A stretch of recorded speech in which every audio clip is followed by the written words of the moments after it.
Hi everyone, I'm Barry Stokes, host of Fox Sports Outdoors Television.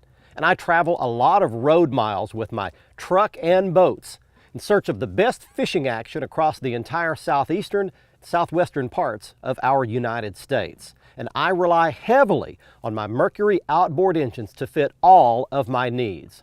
First of all, I use the Mercury Optimax Pro XS 250 on the back of my high-performance, full-size fiberglass bass boat. We catch a lot of great fish out of this rig. Then I use the Mercury 150-horse four-stroke outboard on my Mako saltwater skiff for all kinds of inshore species along the Gulf and Atlantic coasts. And finally, I use a 60-horsepower Mercury four-stroke outboard on my aluminum Bass Tracker Pro Team 175 to use in small waters and rivers all across the southern part of the United States. Today's generation of Mercury outboard engines is so reliable, so durable, so fuel efficient that they can actually lull you into a false sense of security. There are actually a few things you can do, a few little tips and tricks that will help you get the very most out of your Mercury outboard engine.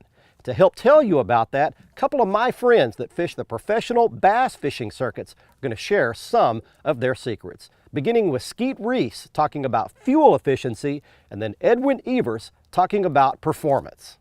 If you want to conserve fuel, you back off your throttle on a Mercury. Most of the time anymore, when I'm on the water, I'm running about 4,500 RPMs during practice and even some days of competition. But 4,500 RPMs, get the boat trimmed up a little bit, not too much. You've just totally increased your fuel efficiency and taken the wear and tear off your motor right there. So 4,500 RPMs, that's your key number. You know, for me, some of those things that I may overlook for the average guy, a new boat buyer that may be going out there and buying their first Mercury motor, you know, one of the most important things is to let that engine warm up. You know, I'm fortunate I've got a SmartCraft gauge on my boat that tells me the actual engine temperature, and it's going to take a long time, especially in really cold weather, to let that engine warm up. You know, the first few times when you're on the water each day, you know, don't shower down on it right off the bat. You know, just ease into that motor. Let it warm up. Let everything get to going, that oil get to going through that engine. That's very, very important. Often it can be overlooked. The maintenance that I perform on my Mercury, one of the most important things is always changing that lower gear oil. You know, you're supposed to do it initially after the first 20 hours and then every 100 hours after that. I like to use the good synthetic, the high performance gear oil.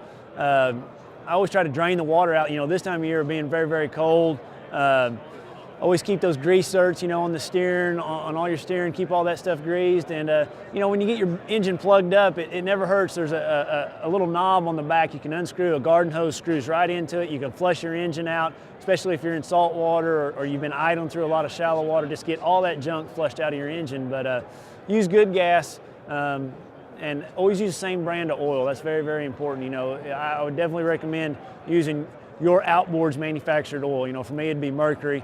That's about what I do for my motor.